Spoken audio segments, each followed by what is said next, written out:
Cualquier momento, ¿eh? Dale, yo le pongo... Pero contéstale, dile que sí, estamos ya entrando a la señal, está fresquito. Pues estamos adentro ya en la zona. Buenas tardes, amigos, muy buenas noches, buenas tardes, buenas noches. Estamos hoy miércoles frío, miércoles 29 de julio del año 2020, y estamos con una temperatura que oscila pues en 16 grados, hace frío, amanecimos con 9. Buenas tardes, mi querido Luis Carlos, ¿qué tal? ¿Cómo te trata el frío por allá? Acá estamos muy bien, con frío, y lamentablemente informarte que estamos con un recrudecimiento del tema de la pandemia. Así que a partir de mañana ya estamos blindados, cada uno en su pueblo, vamos a tener muy limitada la movilidad, la posibilidad de movernos, que hasta hace poquito no había sucedido. Así que esperemos que no llegue a mayores, pero bueno, la precaución es esa, volvemos otra vez a fase 0. Lastimosamente creo que estamos igual por acá, estamos en un stand-by con posibilidades muy altas de que varios de los departamentos acá del Paraguay regresen a fase 0 por el aflojamiento que se ha dado por parte de la ciudadanía con respecto a esto, pero bueno, vamos a hablar de cosas lindas. Buenas tardes, amigos todos. Me da gusto volver a estar con ustedes en nuestra charla que hoy se conoce como la previa, conversando con el experto en buenas prácticas ganaderas, y hoy estamos en la segunda parte.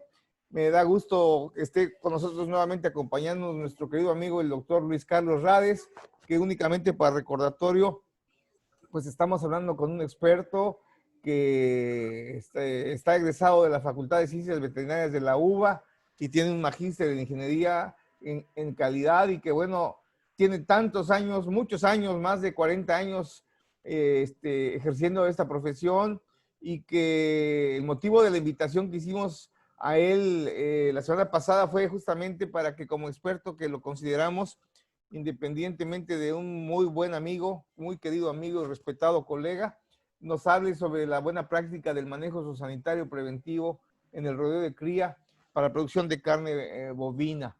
Y bueno, la semana pasada se hablaron varios temas, conversamos puntos críticos de control, y nos quedamos propiamente al momento de que la vaca está por parir.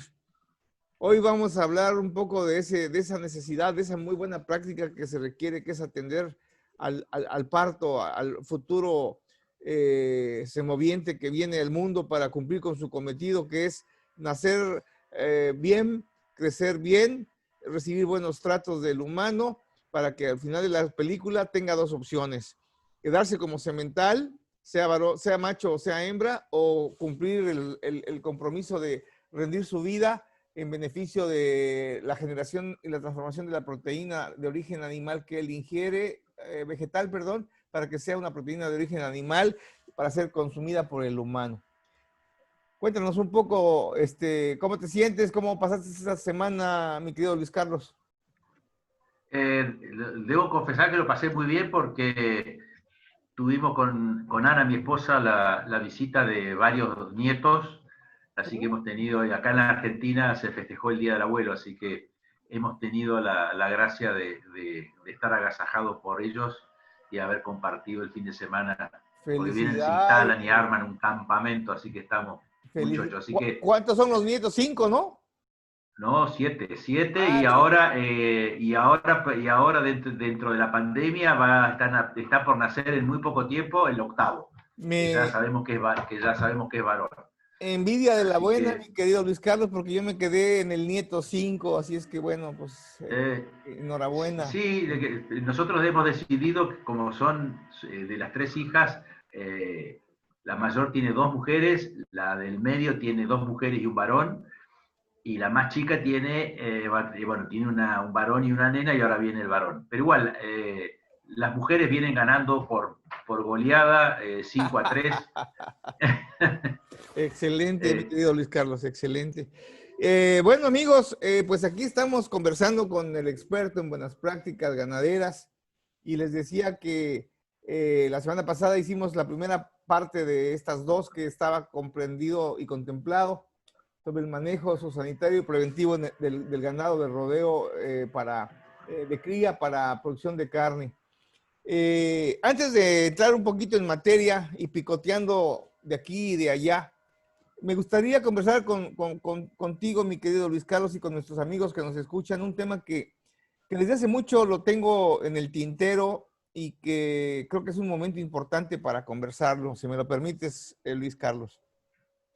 Así como hemos conversado, amigos, de que las buenas prácticas ganaderas, pues no nacen hace un mes, ni hace 10 años, ni tampoco es una imposición o un pretexto más para limitar comercio y tantas cosas que por ahí se escriben de manera sin fundamentos, porque como lo conversamos desde el principio, las buenas prácticas ganaderas nacen, digámoslo así, desde el mismo momento en que el humano domestica al animal, en este caso al vacuno. Y en el segundo segmento de esta cápsula, de esta previa, vamos a comentar un poquito de historia manejando un documento que para mí es un documento muy interesante que estoy leyendo y que fue motivo de que, o sea, el causante fue tanto Luis Carlos como nuestro amigo entrañable Marcos Jiménez Apiola, y vamos a hablar de un documento histórico de los más antiguos que he rescatado, porque es de 1856 y que es el que habla sobre las instrucciones a los mayordomos de estancias, escrito por este personaje que era un agente de campo y que después fue político, ¿no? Y fue un político Sí, importante, exactamente. presidente de la República incluso, ¿no? Juan Manuel de Rosas. Entonces vamos a hablar un poco de eso, pero antes de hablar de esos libros históricos, para demostrar que las buenas prácticas existen de siempre, me gustaría conversar un poco de algo que también va junto con pegado, como decimos allá en mi país. Eh, ¿Cuál es tu opinión con respecto a los famosos manuales que se publican, para mi gusto, de una manera indiscriminada? Buenas prácticas ganaderas, llámese cualquier tipo de sistema producto, pero en este momento vamos a hablar de buenas prácticas ganaderas en sistemas de producción de carne primaria de bovino. ¿Cuál es tu opinión con respecto a los manuales en términos generales? Creo en la necesidad de que, en primer lugar, haya una legislación que cada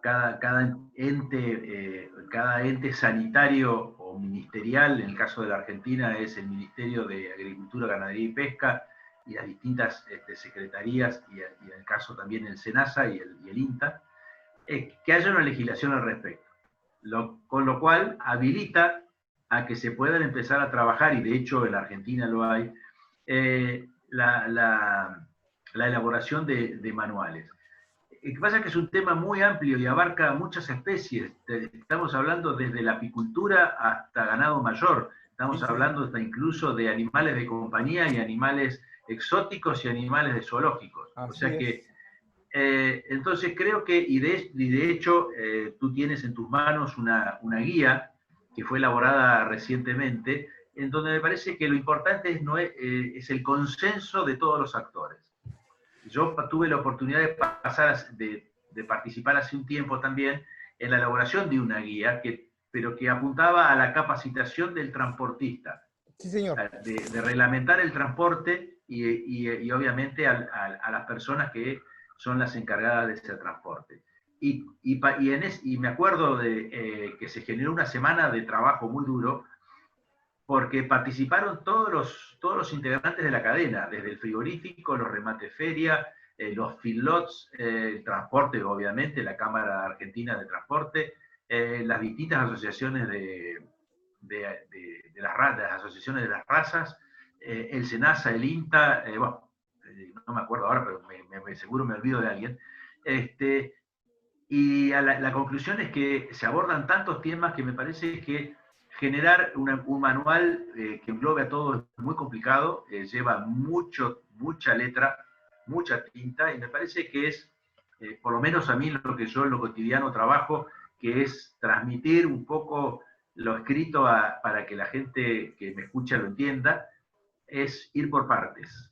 Así mismo. Si vamos a trabajar en tambo, seamos específicos en tambo. Si vamos a trabajar en feedlot, seamos específicos en feedlot y que abarque todo eso. Así Porque es. si no vamos a tener vamos a tener la enciclopedia británica para leerla completa y nunca nos vamos a poner de acuerdo porque hay tanto para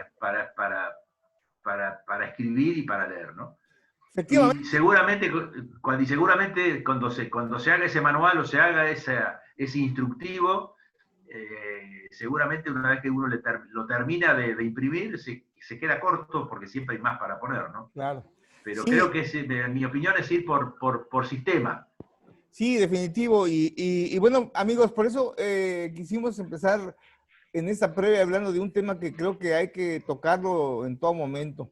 Los pros y los contras de los manuales. Yo en lo personal, si me permiten darles mi experiencia, yo incluso he tenido problemas de orden laboral en algunas ocasiones en las que incluso he sido contratado para diseñar un manual de buenas prácticas. Y siempre me opongo, no porque no lo quiera hacer, sino porque cuando te pones a hacer la compilación bibliográfica, amigos, Luis Carlos, yo me he llegado a encontrar, no voy a decir el nombre del país, pero hasta veintitantos manuales entre chicos, medianos y grandes, hablando de producción de carne bovina, para hablar de un ejemplo, ¿no? Veintitantos documentos. Y obviamente que al momento de desmenuzarlos y revisarlos, pues te das cuenta que hoy aprovechando la tecnología de la computadora y todo esto, la paquetería que se maneja, pues es tan fácil como cortar, pegar y juntar y volver a hacerlo. Y lo triste del tema es de que no hay una capacidad de análisis, entonces en ese copiar y pegar te encuentras de repente que estás hablando de producción de carne, de bovino y aparece por ahí producción de leche, incluso me he encontrado hasta producción de huevo, ¿no? Por decir un ejemplo. Pero sin caer en el tema así, digamos, puntual de esto, yo sí quisiera retomar lo que al principio dijiste. Dos o tres cosas que para mí son muy importantes, amigos. Primero, las buenas prácticas ganaderas, para poder ser motivo de verificación, de certificación, de validación simplemente, un primer requisito, acuérdense que hemos hablado de que para hablar de buenas prácticas ganaderas se tiene que cumplir con el requisito de que se debe registrar todo. Y vamos a ser reiterativos. Registrar todo y en especial lo que se deja de hacer y explicando por qué se deja de hacer. Es un punto fundamental. Pero para hablar de evaluación, para poder decir en esto estoy y ahora avancé o retrocedí, es obligación justamente lo que dice mi amigo Luis Carlos Rades. Tiene que existir normatividad nacional. Una norma oficial nacional que justamente dé los parámetros básicos que hablen de producción, en este caso de especie producto, en este caso bovinos productores de carne. Porque como bien lo dices, tocayo, si no sería una biblioteca, una bibliografía de la famosa británica que no lo vas a leer. Entonces tiene que existir una normatividad. Ahora, algo en donde creo que mucha gente incurre y mal. Muchos piensan que un manual, una guía de buenas prácticas, mientras más hojas tenga y más letras tenga, es un excelente documento. Y dispénsame si me equivoco, ¿verdad? Pero yo creo que no, por lo que acabas de decir. Tiene que ser un documento no tan extenso, pero sí que contenga todas las buenas prácticas y que aquí hemos hablado que para nuestro punto de vista básicas son 8 o 9 y sub buenas prácticas puedes dividirlas hasta no más de 30, 40. ¿Por qué hablo de esos números? Porque tienen que ser buenas prácticas que las lleves a cabo desde la 1 hasta la 40, hasta la 50, y que puedas darle seguimiento con registros y que puedas hacerlo esto de manera frecuente para poder hacer una validación. Luego, entonces, un manual de buenas prácticas vendría a ser como en nuestros tiempos de estudiantes, tocayo, un cuadernillo técnico, ¿no? Una guía básica, ¿no? Sin salirte, repito, de la normatividad. No sé qué opinas al respecto, Luis Carlos. Sí, totalmente de acuerdo. Y a su vez también mientras te escuchaba atentamente, estaba intentando reflexionar. Tiene que ser guías, fíjate que la ISO 34700, que es Sí, justamente la que habla de este tema, es aplicable y no certificable. Así es, así es. Es Y voluntaria, no obligatoria. exacto, porque incluso a todo lo que vos comentabas recién, también hay que agregarle, no nos olvidemos que hay un sinnúmero de prácticas que tienen que ver con el acervo cultural y folclórico de cada región Sí, señor. y de cada país. Y en cada país, en sus zonas o en sus determinadas regiones, hay también distintos modos de ver y de hacer las cosas. Sí, señor. Entonces, muchas veces el manual va a contrapelo de esas usanzas, por llamarlo de alguna manera. Sí, Por lo señor. tanto, creo que esto tiene que ir seguido de una permanente vinculación del técnico que va a ser el que va a tratar de que se aplique, es capacitar. Hay que tener mucha presencia en el terreno si Total. estamos hablando de productores. Si estamos hablando ya de empresas de faena o de empresas que tienen encierres o filot más grandes, ya obviamente eso es mucho más sencillo porque las normativas ya están especialmente especificadas y para cumplirse. Sí, Pero señor. no todo es de esas, no todo tiene esas características. Nuestro país es muy vasto y desde Tierra del Fuego al norte va una gran cantidad de situaciones que incluso son, si nos vamos más al norte de nuestro país, son precolombinas. Entonces, no son fáciles a veces de erradicar. Entonces, creo que eso tiene que ir vinculado juntamente con un gran esfuerzo, no solamente de hacer la normativa a mí me gusta más que es una guía, no un manual, para tratar de simplificar la aplicabilidad de determinadas normas para mejorar el sistema de producción. Y esto tiene que ir de la mano, como ya lo habíamos hablado la vez pasada, esto no es filantropía, estos cambios tienen que ir de la mano de generarle al productor un cambio en su bolsillo, que Sí. es generarle un dinero más. Y además déjame Eso es un agregarle, mi poco. querido Tocayo, déjame agregar un comentario que también retomo tus palabras que mencionaste al principio. Yo algo que siempre objeto de sentido, estoy en contra, es cuando decimos de manera indebida y superficial, lo acabas de mencionar tú, ¿no? Esta norma se tiene que cumplir a cabalidad, ¿no? A rigor, obligatoriamente, impositivamente.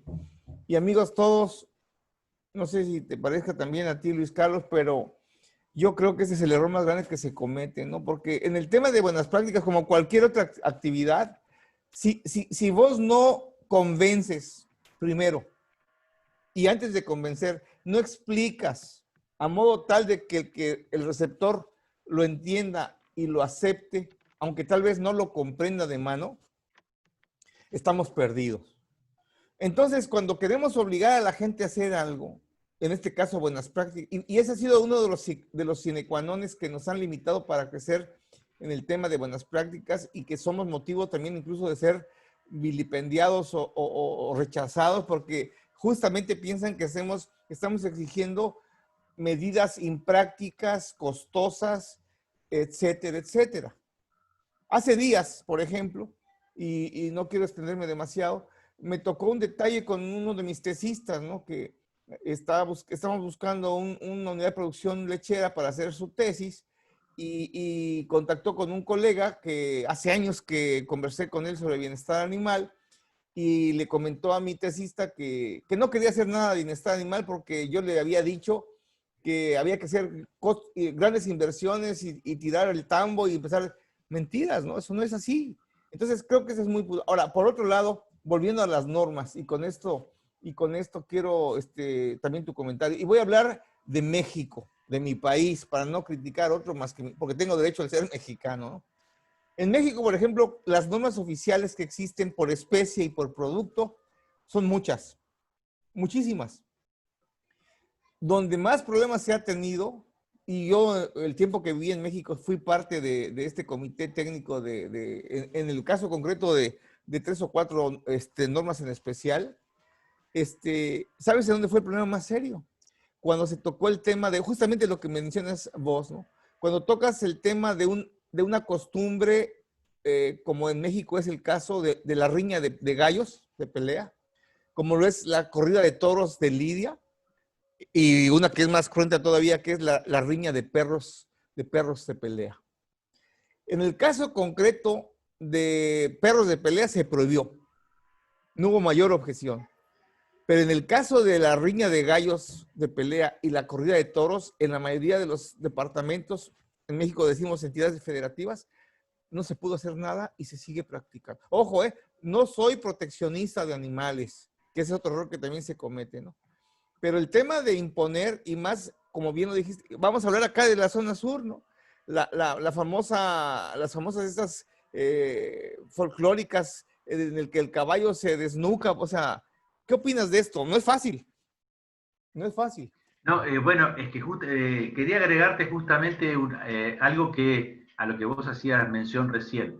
Cuando le vamos a pedir a alguien que durante mucho tiempo y por generaciones hizo siempre lo mismo, y le vamos a pedir un cambio radical, sin lugar a duda que la respuesta es la negación, no va a cambiar y va a buscar todas las vueltas para no hacerlo. Eso hay que tenerlo en cuenta en el momento de la aplicabilidad de la norma. Eso es Entonces, es categórico, todo un como dicen acá en proceso. Paraguay. Eso es categórico. Entonces, sabemos que eso no va a funcionar porque la gente se va a negar. Por lo tanto, y más en una cuestión como esta, ¿no? A lo que vos te referías es las yerras, las domas, forman parte del acervo. En toda la Argentina están los festivales de doma y folclore. Sí, señor. Y hay gente que tiene las tropillas de caballos que son transhumantes de un festival a otro, y que dejan la vida a los caballos y los jinetes, porque más de uno se desnuca también. Sí, sí, sí, sí. Entonces, la norma está muy buena, no es certificable, debería ser aplicable, pero vas contra un montón de intereses que tienen que ver de las familias que tienen las tropillas y que viven de ese mercado ese mercado folclórico de Doma, Sí, señor. más todos los artistas que van folclóricos que van a todos esos festivales y también trabajan. Bueno, hay todo un sinnúmero es todo un sistema de vida y toda una economía regional digamos, que no es fácil de Sí, cambiarla. señor, sí, señor. Se me ocurre que de la misma manera las corridas de toros Sí, sí, sí. también va por ese lado, ¿no? Sí, señor. Y bueno, volviendo a nuestra incumbencia, mi querido Luis Carlos, antes de solicitarte que nos des unos adelantos, me gustaría que comentáramos muy rápidamente un tema que a mí me apasiona desde hace muchos años, que es, me dedico a indagar y a buscar literatura lo más antigua escrita en castellano o en inglés, pero en este caso castellano porque es de América Latina, que hable sobre estas buenas prácticas ganaderas, llámese guía, manual, como se quieran llamar.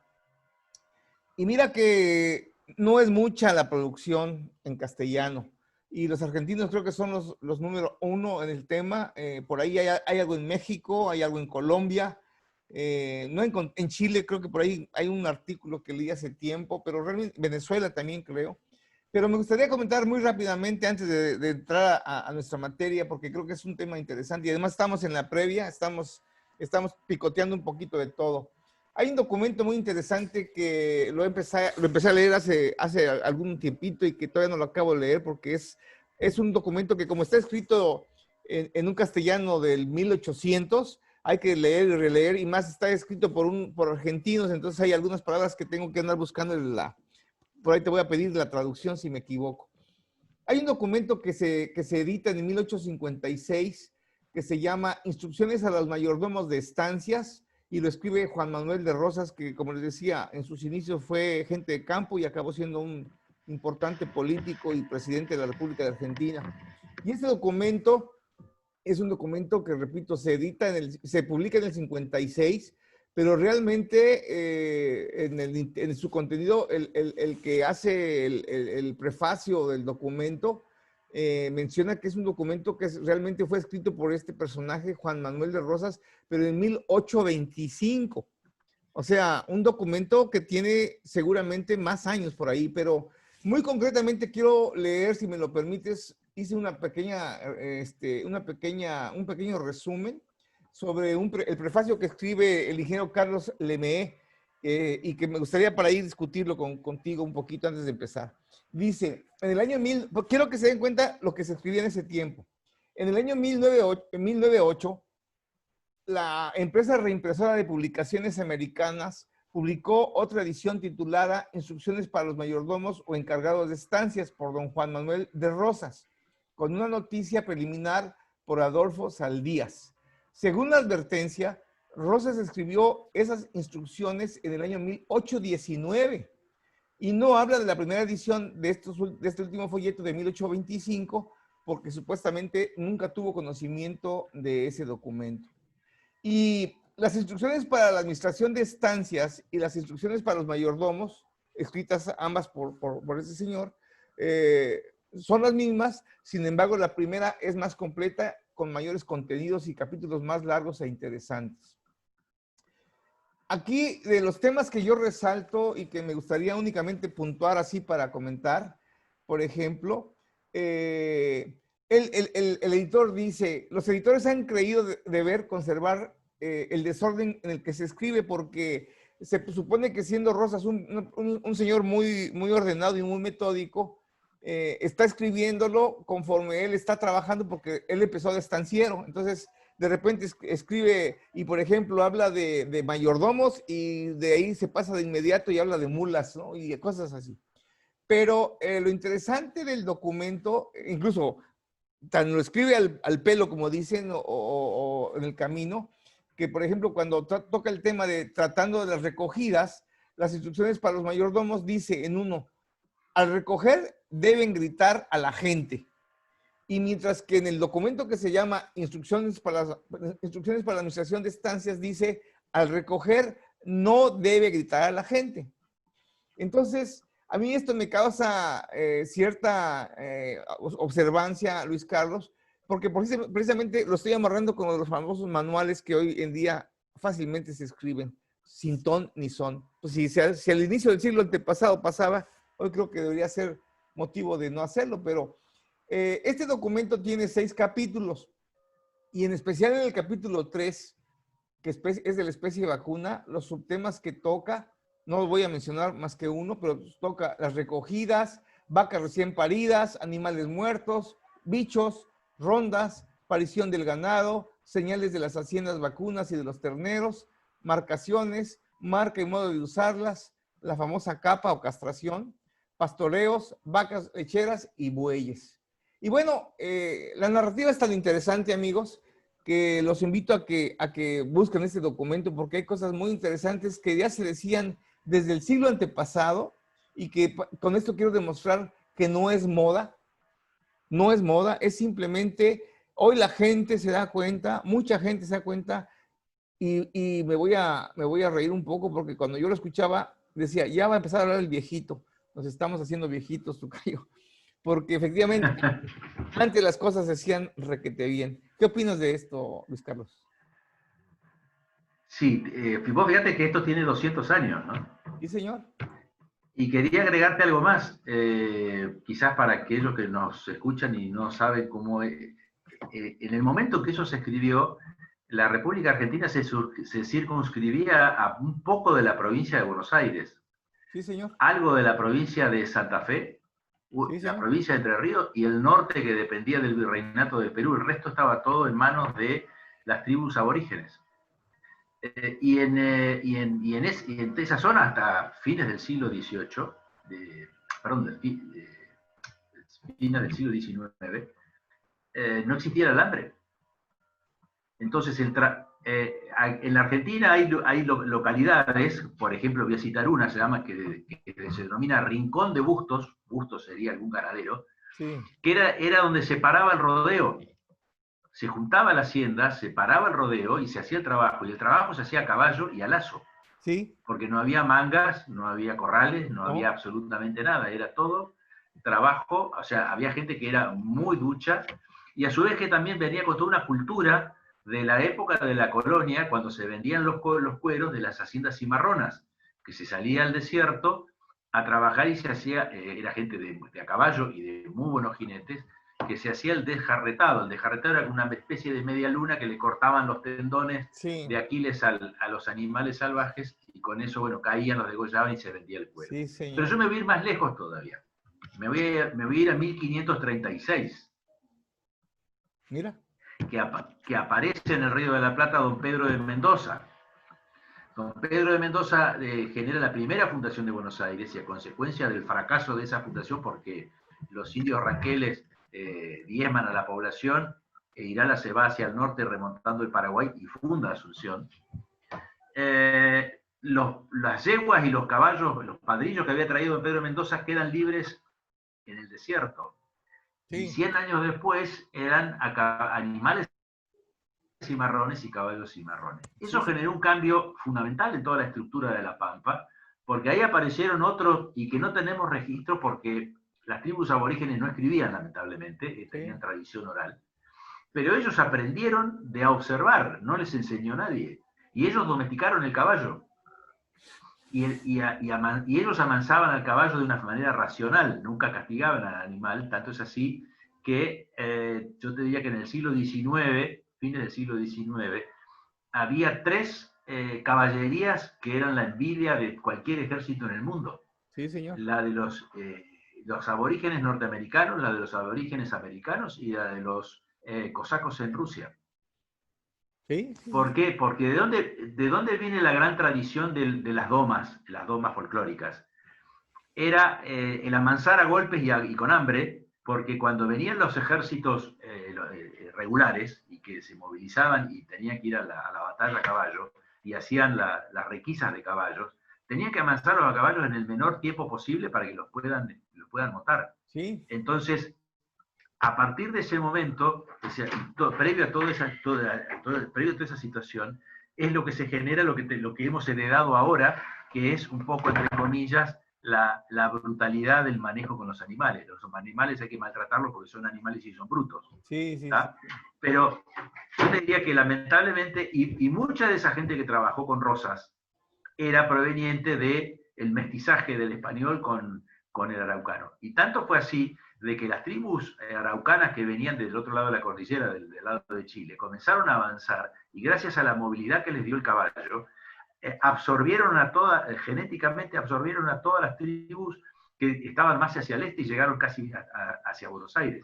O sea, hay lamentablemente perdido todo un acervo cultural de buenas prácticas y de buen manejo de la hacienda que muchas veces se ha perdido. Y bueno, y hoy por hoy lo atamos todo con alambre y a los palos y a los golpes, ¿no? Sí. Entonces, se rescata lo de Rosas, es así, y tiene un gran valor justamente por lo que yo te aclaraba recién, que es la forma en que trabajaban. Hoy no es concebible cualquier explotación ganadera si no tenemos un alambrado, un corral, un potrero. Claro. En aquella época las extensiones eran mojones y extensiones muy, muy grandes, ¿no? Sí, obviamente que llegaba primero a parar el rodeo y señalaba, se llevaba a los terneros y le ponía la marca. Nadie sabía de quién eran. Sin embargo, me hace recordar el comentario que nos hizo mi querido amigo Eduardo Deal cuando lo invité a que como experto nos hablara de diseño de corral de manejo. Y con mucha sorpresa me llamó la atención. El alambre, él comenta que se descubre con los persas. Las primeras publicaciones que hablan de corrales con alambres en la época de los persas. En fin, tantas cosas que creo que por eso vale la pena leer, pero quiero hacer un paréntesis para agradecerle a las personas que nos están escribiendo. Estamos recibiendo salutaciones de varios amigos. Gracias, mi querido Nacho Sánchez Toledo desde México. Nos manda a saludar a vos y a mí, Luis Carlos, un colega veterinario que además es criador de ganado Jersey de muy buena calidad, es juez internacional. Gracias, mi Nacho, un abrazo fuerte hasta México, Tampico, Tamaulipas, en el Golfo. También manda saludos mi paisano mexicano, pero argentino de toda la vida, que vive allá en General Bransen, lo conoces, Luis Carlos, se llama Martín Abaf Petit de Murat. Gracias, mi querido Martín, un abrazo.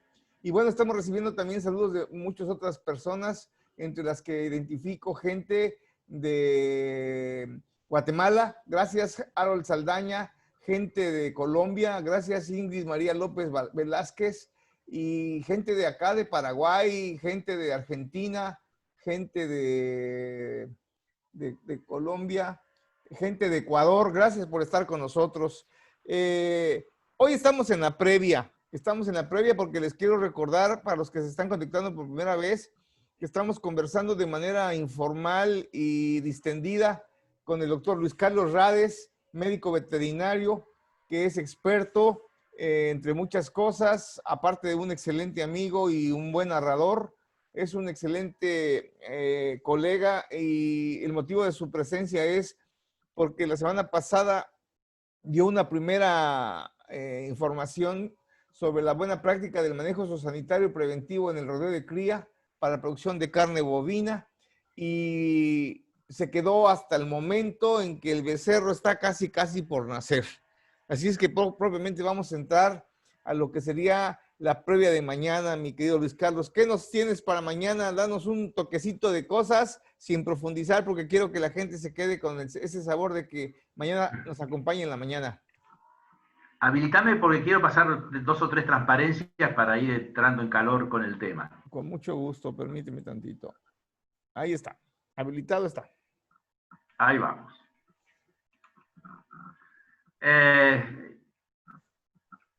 Me voy un poquito antes, ya lo hablamos la semana pasada, me voy a poner acá, vamos a agrandar la imagen. O sea que estamos hablando de un sistema de producción de cría, obviamente, en donde tenemos la vaca, que es nuestra fábrica de terneros, y le estamos pidiendo a esa vaca un montón de requisitos que no son fáciles que los cumpla la pobre vaca, por el medio del ambiente en donde va a tener que expresar todo ese caudal genético que tiene, y en un ambiente que a veces es no el indicado. O sea, que sea sana, eso va a depender de nosotros, que sea fértil, que tenga facilidad de parto, que es lo que vamos a hablar un poco ahora. Obviamente que el periodo parto-servicio sea corto, que tenga habilidad materna, que el ternero sea pesado al destete, que sea longeva y que tenga un ternero por año. No es fácil que lo cumpla, obviamente. Sí, señor. Lo que sí quería hablar, ya hablamos un poco del uso de la jeringa, que tiene que ver, y es muy importante el tema para nosotros como veterinarios y para los productores. Voy a hacer, cada zona y cada país tiene obviamente su programa de vacunación, su plan sanitario. Simplemente voy a nombrar las que creo que son las más importantes. Sí. Pero fundamentalmente vos ya recién me hiciste la introducción, la vaca está próxima al parto, por lo tanto entonces es generar a través del calostro, cuando el ternero nazca, la cantidad de anticuerpos necesarios para que puedan ser incorporados al ternero mediante el calostro en el momento del nacimiento y los primeros días y las primeras horas y días de vida. Entonces, creo que las importantes son las vacunaciones reproductivas, IBR, DBD, el leptocampilobacteriosis, la diarrea de los terneros, y fundamentalmente repetir esa dosis inicial, una 60 y la tercera 30 días preparto, justamente para que los terneros en el momento del parto puedan contar con con ese extra que es los anticuerpos que van por vía calostro, ¿no? La inmunidad pasiva. Y obviamente que también preocuparnos justamente por tener un animal, o los animales, nuestro rodeo de vientres sanos. También tenemos que tener que preocuparnos por su sanidad reproductiva. Sanidad reproductiva y sanidad en cuanto a preservarlos de las enfermedades, juega el papel más importante, que está primero en esta escala, que es la alimentación, que ya también hablamos la vez pasada. ¿Qué es lo que nosotros vamos a querer? Es que justamente, y ya lo dijimos también, que es, hablando de un servicio de 3 meses, que todas estas vacas puedan preñarse en un 60% en el primer mes, el 30% en el segundo mes y el 10% en el último mes de servicio, y tratar siempre de que los vientres traten de concentrarse entre el cuerpo y la cabeza de parición, que eso nos permite obviamente contar con terneros más pesados al destete, y ahí también es muy importante que es contar con las hembras que van a hacer la reposición. Las hembras de reposición van a salir de este lote, porque van a llegar a los 6-7 meses de edad con mayor peso, obviamente, y mayor conformación, en donde vamos nosotros a hacer una mayor presión de selección para volver a introducirlas luego como vaquillonas preñadas al rodeo. No me extiendo mucho en esto. Pero sí lo importante es esto me hace acordar a los papeles que las películas del oeste ponían en la entrada del sheriff o del bar, ¿no? Se busca vivo, no muerto, vivo, y se paga muy bien, ¿eh? Que es el ternero que está gestando la vaca, llegado el momento del parto, tengamos un ternero vivo, en estas condiciones, de cúbito external, con una mirada vivaz, con las orejas bien paraditas, este ternero que nació muy bien, es un ternero vivaz y que tiene todas las posibilidades de poder llegar al destete en muy buenas condiciones. Simplemente entonces voy a comentar algunas cosas que tienen que ver con el parto y algunas cosas que también ya comenté en la charla anterior, que es la importancia de que el personal que recorre el establecimiento, que está encargado del rodeo de cría, es el recorrido cotidiano. En el caso de los vientres de las vacas, es mínimo 2 veces al día para poder ver si hay alguna vaca que está haciendo trabajo de parto y eventualmente si hay que ayudarla hasta llegar a tiempo y no retrasarlo. Y a su vez también, en el caso de las vaquillonas, que son las de reposición, que son las primerizas, que tienen un cuidado extra aparte y como mínimo habría que recorrerlas 4 veces al día y tenerlas siempre, de acuerdo a la posibilidad de cada establecimiento, obviamente, en un potrero, lote o campo cerca a las instalaciones para tener un acceso de lo más pronto posible para su atención. Y antes de avanzar en esto, me quiero detener en algunas consideraciones. Obviamente que las personas que están a cargo de los rodeos tienen que ser la mano derecha del veterinario, porque son las que las identifican, son las que saben cuáles vacas están entrando en trabajo de parto. Son aquellas que se apartan del rodeo, se ve acá claramente que está con el lomo arqueado. Bueno, acá obviamente ya vemos que se ha roto la bolsa y aparecen los miembros del ternero por nacer.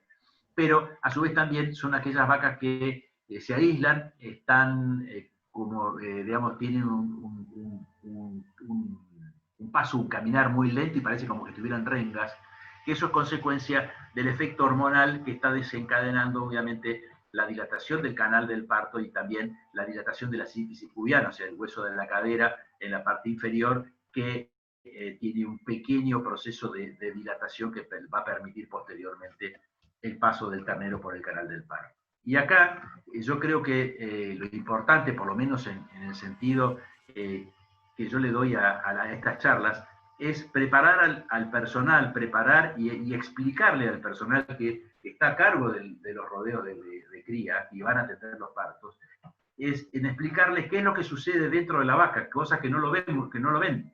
Y como no se ven, muchas veces tampoco se entiende. Entonces, la gran mayoría de los errores no es porque la gente sea bruta, sino es que no sabe, no entiende cuál es el proceso que se lleva a cabo en el interior de la vaca. Por lo tanto, entonces se realizan algunas maniobras que no están recomendadas y que habría que entonces explicarlas bien para que en caso de que eso suceda, poder corregirlas.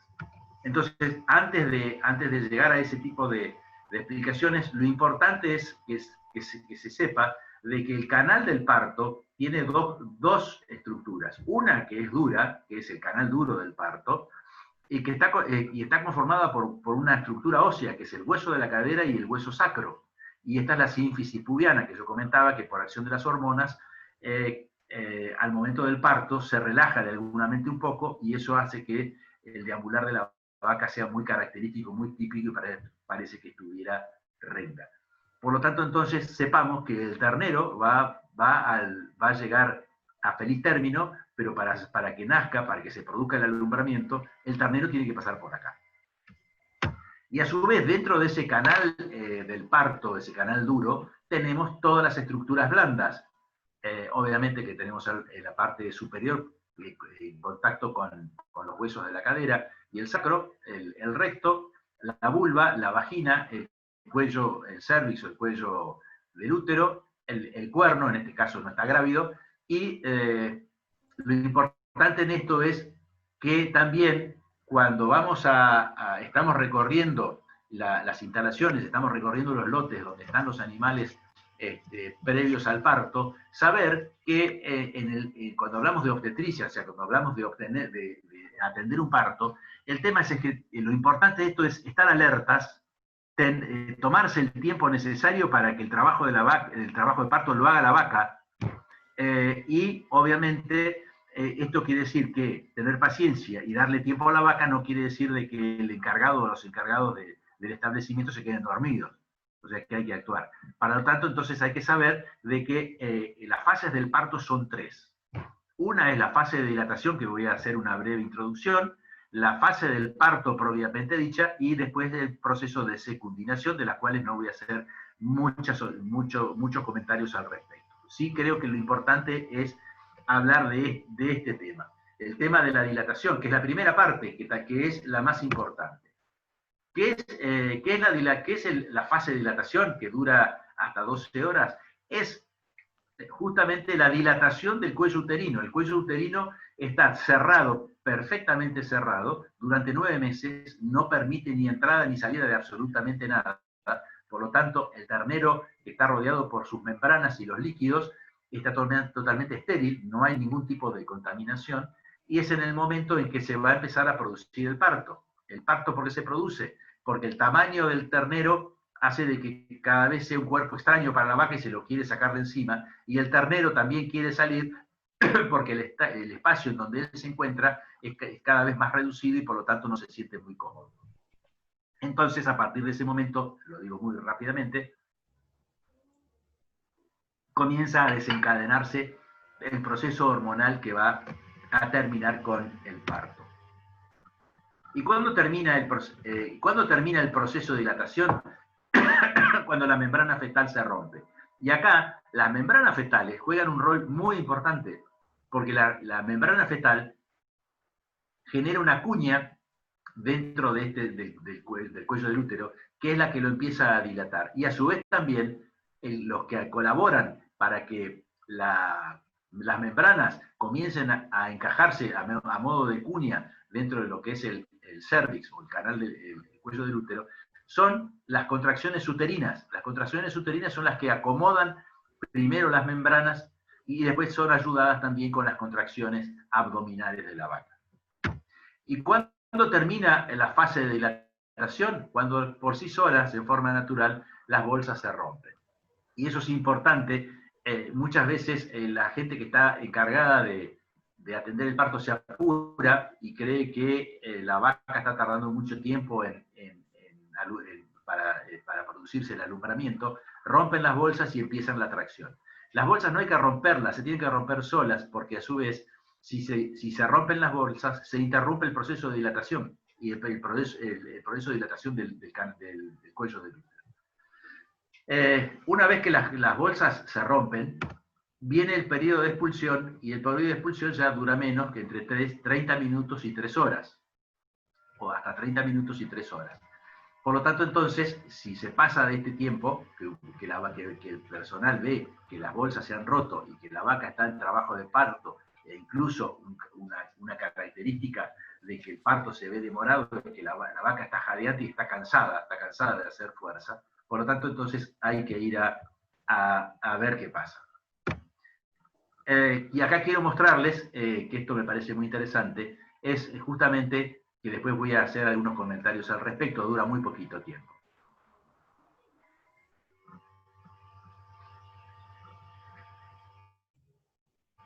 Esto es el parto de una vaquillona, ahí terminó el parto, se para y comienza a comerse las membranas. Y acá quiero hacer una salvedad, y esto creo que es muy importante. La vaca pare echada, y ustedes, voy a volver a pasar Fíjense que el ternero va hacia los garrones de la madre. Yo siempre digo en mis charlas que el ternero, cuando nace, le va a besar los garrones a la madre. Y eso es fundamental, porque la vaca, al estar echada, mañana lo vamos a ver bien, cuando la vaca está echada, pues se produce lo que se denomina la basculación del hueso coxal. El hueso coxal bascula y por lo tanto entonces encaja al ternero de manera tal de que la dirección en donde él va a salir del canal duro es hacia abajo, para no chocar, no sé si ahora lo voy a mostrar, para que el ternero, cuando llegue el momento del alumbramiento, no choque con los huesos del sacro. Bien, los huesos del sacro. Bien. Y después viene el proceso de secundinación. Recién vimos la madre que obviamente parió y prácticamente ya salieron las membranas, van a salir después el resto, y dura entre 4 a 5 horas. Y no abundo en esto porque obviamente después, si hay algún tipo de retención, como en este caso acá que estamos viendo, que hay una persona que está tratando de sacar una placenta que está demorada más de 5 horas, obviamente, es llamar al veterinario. Esto es sí o sí, no hay otra manera de poder hacerlo. Lo que sí comento es que si hay, en el momento del parto, queda la placenta colgada, hay que esperar, no hay que tironear, porque es muy probable que las inserciones de las carúnculas y los cotiledones se pueda producir algún tipo de herida al ser arrancado o desgarrada y que pueda producir una hemorragia. Bien. Eso es lo que yo comentaba recién, es en un parto normal. Ahora, justamente las personas encargadas de los rodeos, que están recorriendo cotidianamente 2 veces por día a las vacas y 4 veces como mínimo a las vaquillonas, cuando se encuentran frente a una situación como esta foto es por lo demás elocuente. Esto es un animal, esto es una vaquillona, y lo que nosotros estamos viendo acá es el tamaño de las pezuñas y el tamaño de la cabeza, que ya nos está haciendo sospechar de que este parto no va a ser un parto fácil y que va a requerir de ayuda y eventualmente de alguna cesárea, porque ya nos estamos dando cuenta de que el tamaño del ternero no es compatible con el tamaño de la vaquillona. Por lo tanto, entonces, no hay que esperar mucho, hay que tomar medidas en forma urgente. Hay un producto que es clenbuterol, es de un laboratorio muy conocido, un laboratorio alemán, que se puede suministrar 20 centímetros cúbicos intramuscular o endovenoso, y lo que produce este producto es la suspensión de las contracciones uterinas. Por lo tanto, por lo menos de acuerdo al momento, si el ternero está encajado ya a la altura del cuello uterino, va a ser hasta más o menos entre 5 o 8 horas.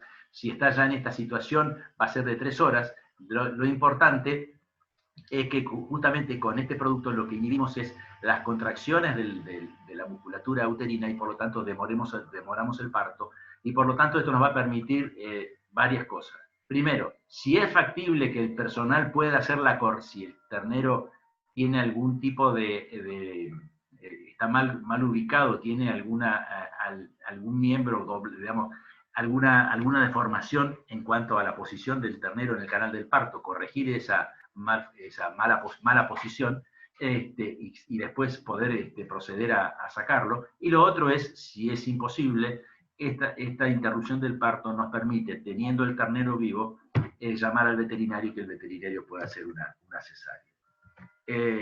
Y lo importante es tener en cuenta en el momento del parto, justamente, y de ahí que yo siempre hago hincapié en que tenemos que entender no lo que pasa por afuera, que es cuando el ternero ya nació o ya puede, con ayuda pudo ser extraído del claustro materno, sino lo importante es saber qué es lo que pasa adentro y cuáles son los puntos débiles o los puntos sensibles, tanto de la madre como del ternero: la vulva, la vagina, el cuello del útero, la cabeza del ternero, la cintura escapular, las paletitas del ternero, y la cintura coxal, que es el cuarto posterior del ternero. Todas estas estructuras tienen que pasar por esta estructura que es rígida. Fíjense ustedes acá lo que yo les comentaba al principio, que esta estructura ósea, que es el hueso sacro, el ternero cuando va a nacer tiene que hacerlo con la vaca echada y la dirección de su parto es hacia abajo, porque si el ternero nace y va la tracción del parto o de la tracción de la ayuda se hace paralela a la columna vertebral, se van a producir lesiones en el ternero, obviamente, por el contacto del ternero con la estructura ósea del hueso sacro de la madre. Ante cualquier parto que requiera de ayuda, fundamentalmente, como les comenté recién, los puntos débiles tanto de la madre como del ternero, lo que tenemos que saber es cómo está la madre, cómo está la vaca, cómo está el canal del parto, cómo están las membranas y cómo está el ternero. Eso es fundamental. Y para eso necesitamos hacer un diagnóstico que nos permita hacer las evaluaciones necesarias para poder actuar en consecuencia. Fundamentalmente, empecemos por el ternero. Si el ternero está vivo, ¿cómo saber si el ternero está vivo o está muerto? Si la presentación del ternero es anterior, o sea que el ternero va a nacer de cabeza, uno lo que puede hacer es introducir el dedo en la boca y si el ternero está vivo va a producirse un reflejo de succión. Si no, puede hacer un pellizco fuerte en el espacio interdigital y por lo tanto entonces el ternero va a sentir dolor y va a intentar retirar la mano como consecuencia de que siente dolor. Si el ternero, si uno puede introducir la mano y puede llegar al cordón umbilical y lo puede apretar levemente, va a sentir las pulsaciones de sangre que le está enviando la madre al ternero mientras está en contacto con, hay una relación íntima madre-hijo. Y obviamente el canal del parto, lo que tenemos que saber es si las membranas obviamente están rotas o no, y el estado de la vaca. Si es un parto muy demorado, la vaca es muy probablemente que se encuentre muy agotada y por lo tanto entonces no nos va a ayudar demasiado en la tracción cuando tengamos que sacar el ternero, y ahí habrá que ver el criterio tanto del personal, pero fundamentalmente del veterinario, de qué es lo que va a suceder y qué es lo que se va a poder hacer. Por lo tanto, acá, como veníamos hablando contigo, Luis, en todo este tipo de normas no hay manuales, porque cada parto es distinto, cada vaca es distinta, cada región es distinta, y esto entonces requiere necesariamente primero de experiencia, de transmitir conocimientos, para que en esto, como siempre digo yo, tanto el veterinario como el personal tiene, en base a los conocimientos y a la experiencia, ser muy creativos para poder resolver de la mejor manera, para que no sufra ni el ternero ni la madre, y poder obviamente ganar un ternero para el capital de la empresa y recuperar una madre para su futura concepción y su futuro ternero más adelante. Acá quiero que lo que les comentaba recién simplemente es cómo está el ternero insertado en el canal del parto. Estos son nombres técnicos que se aplican en obstetricia: presentación, posición y actitud, que las voy a comentar ahora. La presentación es si el ternero viene de cabeza o viene de anteriores, presentación anterior viene de cabeza, si es presentación posterior viene de cola. La posición es si es dorsal y es ventral. Mañana vamos a ver algunas fotos más. Y las actitudes son, por ejemplo, que se pueden corregir. Yo les comentaba con la utilización del clenbuterol, suspendiendo las contracciones uterinas. Las actitudes son, por ejemplo, que un miembro esté flexionado y por lo tanto entonces no está paralelo al otro miembro dentro del canal del parto, y eso hay que corregirlo. Que la cabeza esté también flexionada y por lo tanto estén los miembros y no la cabeza dentro del canal del parto, y obviamente interrumpiendo las contracciones uterinas. Esas actitudes se pueden corregir y se puede proceder, si es factible, mediante la tracción y la ayuda, a hacer un parto normal, o eventualmente, si no se puede hacer esa corrección, será por medio de una cesárea. Fundamentalmente cuando vamos a hacer esa ayuda, es con qué vamos a traccionar. Quiero acá, en este caso puntual, creo que es algo que hay que manejarse con profesionalidad. La gente que está en el campo, todos son profesionales, y hay que utilizar los elementos adecuados para poder hacer las maniobras. Entonces, cuando vamos a hablar de partos y vamos a hablar de ayuda en un parto, vamos a hablar de obstetricia, tenemos que hablar de tracción. En el parto no se empuja, no se tira, no se tironea, no se hace absolutamente nada. Simplemente es el término adecuado, es la tracción. Y hago mucho hincapié en esto, como lo vamos a ver más adelante. ¿Y con qué se va a traccionar? Con las cadenas obstétricas. Estas cadenas tienen obviamente acá un ojal, que estas se pueden hacer un lazo y se colocan por arriba del nudo, que es arriba de la articulación de las falanges del ternero, y obviamente con estas manijas de plástico que tienen la gran ventaja de que estas después del parto se pueden lavar, son de acero inoxidable, por lo tanto entonces se pueden lavar, se ponen en un balde, se las desinfecta con un poco de lavandina, que es lo más barato que tenemos y más fácil, y luego una vez secas se guardan y ya están listas para proceder a otra ayuda en el parto. ¿Por qué ahora que viene la transparencia siguiente, en donde yo hago hincapié en la tracción y no tirar? Porque cuando se va a hacer la ayuda en el parto y se va a hacer esto que se ven acá son 100, 200, hasta 5000, son kilos de fuerza por centímetro cuadrado. Por lo tanto, entonces, cuando el personal de ayuda va a traccionar y el ternero no sale, una vez que está presentado, está correctamente hecho el diagnóstico, comienza la tracción, es la fuerza de 2 personas para poder realizar la ayuda. Si con la fuerza que realizan las 2 personas en 3 intentos, nada más, entonces hay que suspender la tracción y proceder a llamar al veterinario para que haga una cesárea. Porque si no corre riesgo la integridad de todo el aparato genital del canal blando de la madre, obviamente, y la integridad futura para una próxima concepción, y obviamente también la integridad del ternero si es que está vivo. Entonces creo que esto es fundamental tener en cuenta, es que hablamos de tracción. Y acá también me detengo en esto, la tracción se hace, se hace conjuntamente con las contracciones uterinas y de la masa abdominal, las contracciones musculares. Entonces, se tracciona cuando la vaca puja, cuando la vaca descansa, los que están trabajando en la ayuda del parto cesan la tracción y esperan hasta que la vaca produzca una nueva contracción. Esto es fundamental que así suceda. Bien.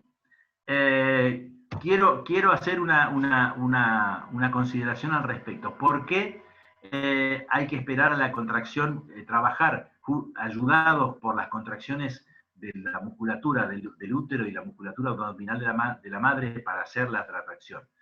Cuando la madre produce la contracción en el ternero, que está encajado dentro del canal del parto, se produce una muy fuerte compresión.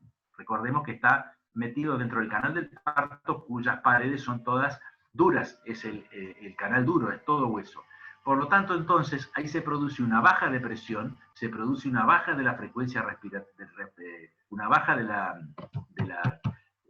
las pulsaciones, de los latidos del corazón, y obviamente también se está produciendo una merma importante del flujo sanguíneo que es provisto de la madre hacia el ternero. Por lo tanto, entonces se produce un pequeño proceso de hipoxia. Por eso la vaca puja y luego afloja, o sea, descansa. En ese momento se recupera la frecuencia cardíaca de forma rápida, se produce una rápida oxigenación de todos los tejidos, fundamentalmente del cerebro, fundamentalmente de los riñones, y por lo tanto entonces el ternero vuelve a estar normalmente en condiciones óptimas. La vaca entonces luego genera una nueva contracción y así, si es en forma natural, se produce un parto normal. Si nosotros seguimos traccionando sin respetar las contracciones uterinas de la madre, lo que se genera es una contracción continua. La vaca sigue pujando y entonces el ternero, al estar comprimido durante mucho más tiempo, la hipoxia es más prolongada, la frecuencia cardíaca se disminuye, la baja de presión también disminuye y por lo tanto también la oxigenación del ternero también se disminuye, obviamente, porque está dependiendo de la madre, y recordemos que hasta que el ternero no sale del canal del parto, sigue respirando a través de la madre. Eso es importante saberlo. Por tanto, entonces, después tenemos terneros que nacen, que acá en el campo por lo general dicen, uy, sacamos un ternero asoleado. No, no, el ternero no es ni asoleado ni salió tonto. El tema es que se le generó una hipoxia demasiado prolongada, por lo tanto entonces generó lesiones en el tejido nervioso que obviamente lo afectan de por vida y la posibilidad de sobrevida es casi nula o muy mínima. Bien. La manera entonces de traccionar, acá no se ve muy bien en la foto, pero por lo mínimamente una de las patas tiene que estar libre para justamente poder bascular la cadera bascula, y en este caso acá están las cadenas obstétricas, y acá el veterinario colocando el ternero. Acá es importante que para una ayuda al parto tiene que haber como mínimo 3 personas. Una, que es la persona que dirige el proceso de la ayuda al parto, y 2 personas más que traccionan. Y es el que dirige el proceso del parto el que le va a indicar a los que traccionan cuándo hacerlo, porque es el que está en contacto con la vaca y sabe cuándo está pujando y cuándo está descansando. Y acá también es importante, para ayudar al parto, es con la tracción alterna.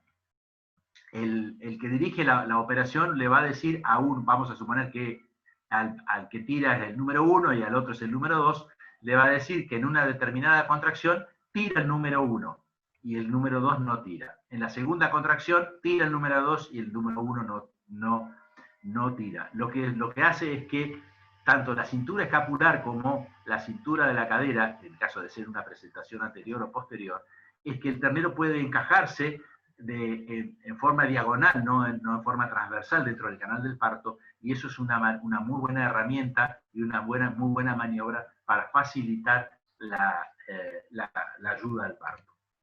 Bien, estas son las consecuencias, obviamente, de lo que es indeseable y lo que tenemos que tratar de evitar bajo todos los puntos de vista, utilizando todos estos instrumentos de tortura. Acá tenemos malacates, tenemos de lo que se les parezca, que hay un ternero que prácticamente ha perdido la cabeza, y obviamente esto es un animal que su posibilidad, si es que sobrevivió a esto, sus posibilidades reproductivas terminaron hoy, en este momento, y el ternero nació muerto.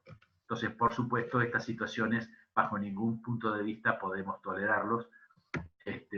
Y acá quiero hacer y esto obviamente es un poco por lo cual genera el impacto que uno quiere llegar a los dueños de los animales, es las pérdidas que tenemos, ¿no? Entonces, de la mortalidad. En un parto espontáneo hay un 2,5, casi 2,4% de posibilidades de terneros muertos.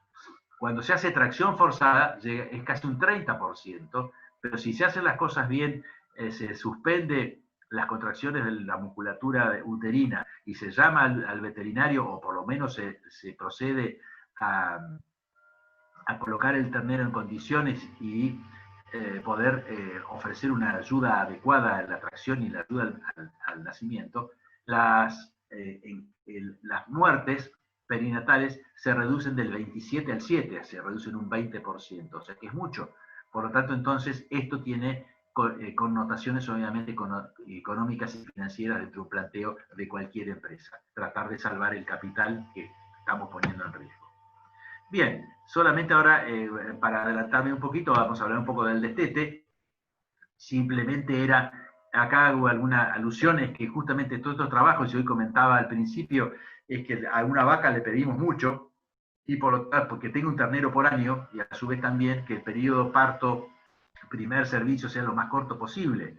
Si tenemos, y fíjense lo importante de esto, si la gestación son 200, estamos hablando de razas británicas, de una gestación de más o menos 285 días, un anestro posparto de casi 50 días, nos quedan 30 días para preñarla, porque el año tiene 360 días, entonces la oportunidad para preñarla son 45 días, 2 celos. O sea que es muy importante atender no solamente a lo sanitario, no solamente a lo genético y no solamente también a la alimentación, sino también a la buena planificación en cuanto al bienestar animal y a las buenas prácticas para poder ser eficientes reproductivamente con nuestro rodeo de cría.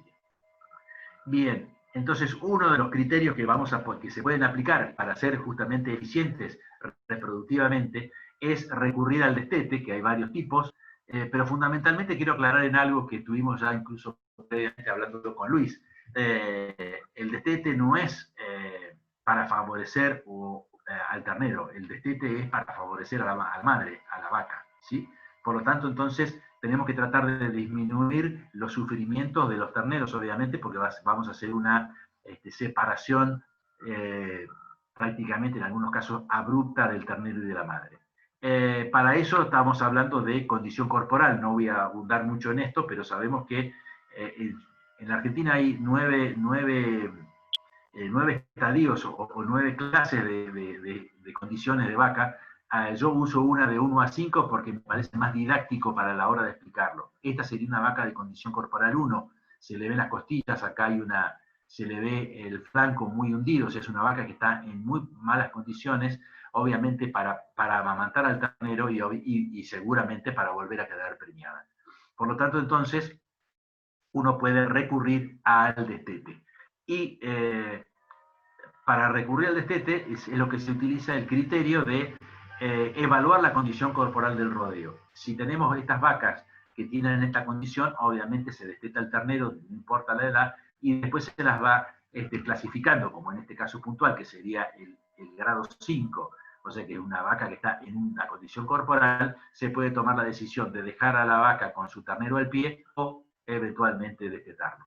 Pero sí o sí, a la madre que está en estas condiciones, lo importante es retirarle el ternero para poder recuperar su condición, su condición, porque si esta vaca sigue demasiada, sigue sin comer y con esta flacura, este animal ya ha consumido todas sus reservas de grasa y va a empezar a consumir músculo. Por lo tanto, entonces, estamos comprometiendo seriamente su condición reproductiva.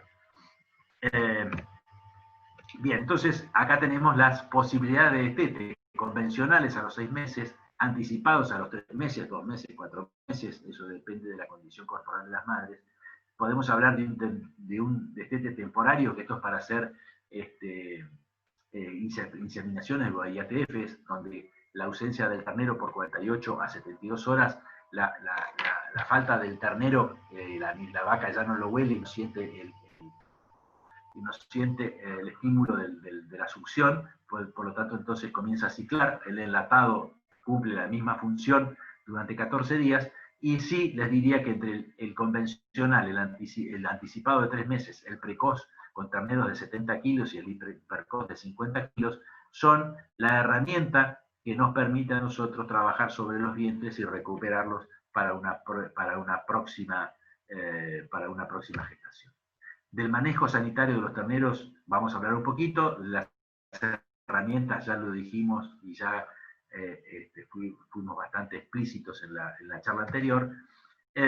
Fundamentalmente tenemos que tener en cuenta la inmunidad pasiva que le transmite la madre a través del calostro, y luego es de acuerdo al momento de la aparición, según la estación del año, y los antecedentes de las enfermedades en el campo, que creo que eso es importante y es un trabajo para los veterinarios, es, en rasgos generales, es hacer una preventiva para el complejo respiratorio, queratoconjuntivitis para el caso del verano y las clostridiales para el caso del otoño. Yo diría que las clostridiales siempre, y obviamente también no olvidarnos que es una de las que está siempre presente tanto a los animales adultos como a los terneros, es el caso del carbúnculo. Y antiparasitarios también, no voy a abundar en esto porque cada zona tiene sus características particulares, los parásitos están todos presentes, obviamente, pero me parece que táctica y estratégicamente el que va a decidir cuál es el plan sanitario a seguir es la evaluación de los HPG a la hora de decidir qué antiparasitario utilizar y o cuáles antiparasitarios usar y y en qué condiciones. Bien. Acá quiero entonces hacer algunas de las consideraciones que tienen que ver también en todo lo que estuvimos hablando, que es un poco de buenas prácticas y también un poco de producción dentro del sistema de carne. Y creo que lo que habíamos venido hablando hoy con Luis al inicio, que es desterrar las tradiciones y las prácticas folclóricas, que tradicionalmente, en este caso, creo, esto es muy típico en Argentina, creo que en los países, el resto de los países también, que es que la yerra o la marcación, que coincide con la castración, ocurre junto con el destete, por general en los destetes más tradicionales, que son cuando los terneros tienen entre más o menos 6 y 9 meses de edad. ¿Qué es lo que ocurre acá? Fíjense, esta es la situación. Son los animales, ya les dije, y entre 6 y 9 meses, en promedio, esos animales están pesando más o menos 170 kilos, y si a esos kilos le ponemos al precio de ayer de mercado, que son en la Argentina 125 pesos, me está dando 21.300 pesos, que son aproximadamente 260, 270 dólares.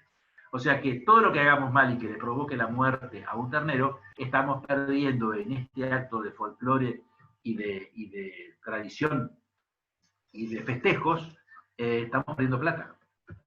Y acá estamos perdiendo plata. Y no solamente que se pierde plata porque el animal se pueda haber fracturado, sino que a su vez acá también acá hay dos cosas que influyen fundamentalmente, que tienen que ver con las buenas prácticas y el bienestar. Si la primera vez que el ternero macho entra muchas menos veces a un corral, porque si no va como reproductor, termina tarde o temprano, en muy corto tiempo, en faena. Pero en el caso de las hembras no. Por lo tanto, si la primera vez que entra a las instalaciones la recepción de estos animales es de esta forma, obviamente que la próxima vez que los animales se acerquen a las instalaciones no van a estar muy conformes y van a sentir pánico porque sufrieron dolor, malos tratos, golpes, etc. Y también acá durante el proceso, que es marcación, tanto como marca fuego como en orejas, la marcación de las orejas, como también de la castración, que en este momento siempre se aprovecha para las clostridiales fundamentalmente, que es la que quiero hacer hincapié, por el gran estrés y la baja de defensa que sufren los animales, es muy probable de que vaya algún número de animales que al poquito tiempo estén muertos y que el diagnóstico sea clostridiales, mancha o gangrena, que es la característica. Entonces, por lo general dicen, la vacuna que me vendieron es mala. No, la vacuna que me vendieron no es mala. Lo que fue malo fue el manejo. ¿Por qué? Porque obviamente estas clostridiales justamente se manifiestan cuando aparecen golpes, hematomas, contusiones en el animal, y es en el momento que aprovecha para poder manifestarse, independientemente de hayan sido previamente vacunados o no, como producto de esta situación. Esto es, entonces, pérdidas. Y obviamente también que esto tampoco es un juego, fíjense acá que es una gran fiesta y todo el mundo está demostrando su valentía y su manera de hacer fuerza. Esto genera también no solamente contusiones en los animales, sino también un gran riesgo de siniestralidad en los operarios. Porque aunque no se quiebren, aunque no sufran ningún hematoma, esta gente que es joven, cuando tenga 45 o 50 años, es gente de que va a estar en muy malas condiciones respecto a alguien que haya cumplido con las normas y buenas pautas de la aplicación del bienestar animal y fundamentalmente de las buenas prácticas. Y obviamente que en todos los países, ya sean de metal o sean de madera, existen, no sé, que no hay que explicar mucho, que están en el mercado. Son los elementos necesarios que se pueden utilizar, en este caso es un cepo o una manguita para voltear los animales que quedan a una altura entre 60, 70 o 80 centímetros, en donde se pueden hacer todas las maniobras sin necesidad de lastimar a los animales, sin correrlos ni enlazarlos, hacerle las marcaciones y vacunaciones, castraciones y todo lo que sea necesario sin mayores esfuerzos. Por otro lado, también lo importante es el tema, estas fotos son esta es mía, pero estas las saqué de internet, pero bueno, fíjense, creo que es en Estados Unidos o en Canadá. Fíjense ustedes el instrumento de tortura para un animal que está siendo descornado. Y acá esta foto que ustedes ven acá es la consecuencia de haberle cortado la base ósea, porque ya esto es un botón córneo. Acá ya tiene una base ósea, y esa base ósea, cuando se la saca muy al ras, queda un agujero porque se queda comunicado con los senos frontales, por lo tanto es puerta de entrada de infecciones. Entonces es muy probable que ese animal pueda llegar a morirse por una infección. Entonces lo importante es, como ya les comentaba al principio, con esta mesa de trabajo, que es muy sencilla, simplemente se hace un corte, se hace una cauterización con nitrato de plata, y el animal sufre. Y la otra característica, o la otra es tener genéticamente animales que no sean adaptados. Entonces, evitamos también un trabajo menos y obviamente también un factor menos de estrés y que produzca dolor a los animales. El otro tema también que es importante a tener en cuenta es la castración, es inevitable. Entonces, siempre la pregunta es, ¿cuándo debo castrar a los animales y cómo debo castrar a los animales? Hay mucha gente que, como esto es una fiesta, esto después va a toda la parrilla y quiero hacer un comentario a esto porque como es muy folclórico, y a medida que se va trabajando y se va, acá le dicen criadilla, esto va a la parrilla, y obviamente alrededor de la parrilla, a medida que se van acumulando testículos, alrededor de la parrilla la gente come, pero no solamente come, sino que también hay varias botellas de ginebra, por lo tanto, entonces, ya después de un tiempito hay bastante estímulo alcohólico para todo el mundo, entonces ya el trabajo empieza a ser cada vez más violento, producto de esta situación. Entonces, el tema es cuándo y con qué.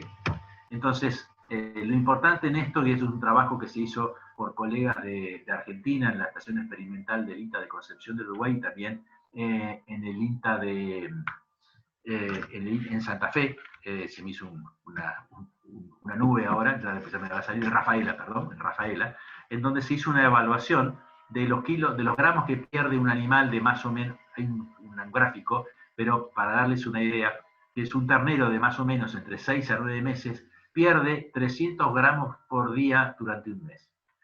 Entonces, 300 gramos por día por un mes, estamos hablando de 9 kilos. Si le ponemos al mismo precio que habíamos hablado hoy, 125, estamos hablando de términos que este animal por la castración perdió $14. O sea, el productor perdió $14. Por lo tanto, lo importante es saber que cuanto más chico el animal se castre, es mejor porque pierde mucho menos kilos. El animal, cuando está más chico, está en contacto con la madre de forma permanente y a su vez es una situación porque el testículo es muy chiquito y eso se puede hacer utilizando las banditas de goma. Yo no soy muy afecto al emasculador, pero sí con la bandita de goma o si no directamente también a cuchillo, teniendo las precauciones necesarias de utilizar curabicheras para prevenir las miasis. Y después, bueno, si eventualmente estos terneros van a terminar en algún corral de engorde, obviamente también no podemos estar permitiendo estas situaciones, ¿no? Que donde hay corrales donde no tienen prácticamente escurrimiento, esto es un lodazal y un pantano, y estas son las condiciones en las cuales los terneros, los animales están creciendo y están engordando. Este factor de estrés predispone muy mal a los animales y obviamente la eficiencia de conversión y el negocio en estas condiciones es prácticamente inviable. Así que bueno, simplemente es atacar un poco en rasgos generales, Luis, lo que me habías pedido que un poco que abordara. Mañana voy a agregar algunas otras transparencias como para ponernos, pero tampoco quiero ser extenderme mucho con lo gráfico, pero me parecía que oportuno de mostrarlas porque a veces explicar algo sin tener una imagen en estas condiciones no es muy didáctico que digamos. Así que tratemos de poder mejorar esto. Así que bueno, salgo y volvemos otra vez a estar en contacto visual con nuestra audiencia. Pues muy bien, mi querido Luis Carlos, esto creo que fue para hacer la previa, creo que ya casi fue la segunda parte y mañana será la tercera parte y eso denota el profesionalismo que tiene mi querido doctor, amigo y colega, porque realmente pues hay mucho que hablar, mucho que comentar sobre estas buenas prácticas ganaderas y que la intención, como lo hemos dicho, pues es tratar de conversarlo de una manera coloquial, de una manera distendida, en base a la experiencia y el expertise en este caso, el experto en turno, y no es la excepción, mi querido Luis Carlos. Me parece un excelente tentempié o aperitivo para mañana, que va a ser el día en el que podamos conversar a más detalles, con más precisión. No creo que sea un tema que esté fuera del alcance de la comprensión. Realmente son muchos los conceptos y los términos que se han manejado.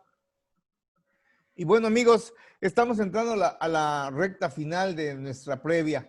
Yo quiero, antes de finalizar, recordarles que mañana jueves, a partir de las 9 de la mañana, horario de Paraguay, pues tendremos la posibilidad de volver a conversar con más detenimiento con este señor que es un experto, una persona profesional que se denota sus capacidades y sus experiencias, y que será realmente la segunda y última parte de este segmento, en donde el motivo de la invitación ha sido la conversatoria con el experto en relación a esta buena práctica de manejo sanitario, que tiene que ser con la parte preventiva en el rodeo de cría, y que de alguna forma pues es un tema muy, muy importante y que tenemos que manejarlo con toda honestidad, lo más claro y preciso. Eh, Estamos recibiendo comentarios, estamos recibiendo salutaciones. Gracias a las personas que nos están haciendo el favor de darnos ese like y esos comentarios. Saludos de Ecuador, saludos de Paraguay, saludos de Argentina, saludos de Colombia, saludos de México. Amigos, mañana jueves, que es día 30, casi casi final de mes, pues estaremos realmente ya en la parte final de este segmento, y yo no quisiera decirles que estamos por terminar, porque no nos gustaría, realmente muy interesante y muy, muy enriquecedora la información. Mañana a las 9 de la mañana estaremos iniciando esta cápsula informativa. Y antes de despedirnos, me gustaría que nos dieras tus últimos comentarios, mi estimado Luis Carlos, para dejarles a nuestros amigos ese saborcito que ya de hecho lo dejaste impregnado, por favor. Sí, yo, como comentaba en mi primer charla, es ser conscientes de que el sistema de producción es un sistema de producción para producir alimento, en donde y ese sistema de producción participa en una cadena, y esa cadena tiene un sinnúmero de eslabones, y en cada uno de esos eslabones hay protagonistas y hay responsables para que ese alimento sea de la mejor calidad posible. De lo que yo hablé, que es lo mínimo y lo mínimo, ¿no? Pero hay muchos más componentes y muchos más que tienen que ver con la alimentación, que tienen que ver, obviamente, que yo no hice un abordaje muy, muy específico de lo que es la parte sanitaria, pero también hay un montón para hablar del tema de transporte, pero el tema es que todo lo que nosotros hagamos en bien de las buenas prácticas terminan favoreciendo en el bienestar de los animales, y fundamentalmente todos estos son componentes de calidad del alimento que se está produciendo, son atributos de calidad. Entonces, fundamentalmente creo que eso es lo que yo a lo largo de todos estos años me dio las satisfacciones cuando uno puede explicar y la gente puede entender. Por eso yo hacía, en el caso del parto en particular, no es que la gente haga mal las cosas, es que no sabe. Cuando la gente entiende, y yo trato siempre de decir, bueno, usted tiene que pensar con los ojos cerrados qué es lo que pasa entre una vaca. Cuando ustedes entiendan por qué la vaca hace lo que hace, ustedes van a trabajar de acuerdo y de forma sincrónica y armoniosamente con la vaca para poder hacer las cosas bien. Entonces, esos son los cambios que hacen a la mejora. Porque si uno entra, como hablamos al principio, acá las cosas se hacen según el manual, y a partir de mañana esto no se hace así, sino se hace de otra manera, es muy probable que, o la yerra, por ejemplo, como estábamos, o la marcación, como estábamos hablando, eso va a generar, obviamente, detractores a lo que nosotros queremos imponer. Y no hay que imponer, sino hay que mejorar. Y fundamentalmente entender esto, que en los manuales no está explicitado. Esto lleva tiempo. Convencer y que esto se adopte.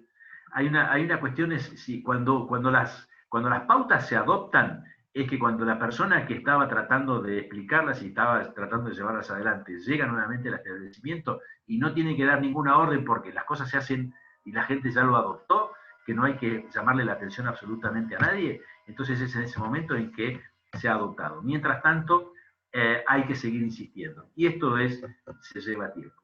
Y como hablábamos al principio, esas cosas no están en el manual. El manual te puede dar, el manual te puede indicar los pasos a seguir, pero no da la certeza de la adopción. Y esto es una prédica permanente. Pues sí, efectivamente es así, y creo que con esto hacemos un alto momentáneo, mi querido Luis Carlos, amigos todos, y bueno, no nos queda otra más que agradecerle su asistencia. Seguimos recibiendo salutaciones y buenos deseos, agradecimientos. No olviden que esta videoconferencia, la previa, esta videocharla, queda aquí grabada, y si no la vieron hoy en vivo, la pueden ver más tarde, o también verla en mi canal de YouTube, que la subimos propiamente después de que pase el evento de mañana. Luis Carlos, muchísimas gracias por tu presencia. Excelente tu presentación. Nos dejaste con un sabor de boca muy, muy agradable y con todas las ganas para escucharte mañana. Amigos todos, los esperamos mañana jueves. Mañana es la cápsula informativa. Mañana jueves 30 de julio del año 2020, a partir de las 9 de la mañana. Los esperamos para que podamos escuchar a este señor, que es una persona que tiene mucho que darnos y mucho que ofrecernos, porque estamos hablando con el experto en buenas prácticas ganaderas, y vamos a cerrar con el tema manejo sanitario preventivo en el rodeo de cría, con todo lo que hoy de alguna manera nos dio un excelente adelanto. Luis Carlos, muchísimas gracias. Amigos todos, buenas noches, buenas tardes, cuídense y nos vemos mañana. Gracias, Luis Carlos. Gracias, amigos. Nos vemos mañana. Hasta mañana. Gracias, Luis. Un abrazo a todos. Chao.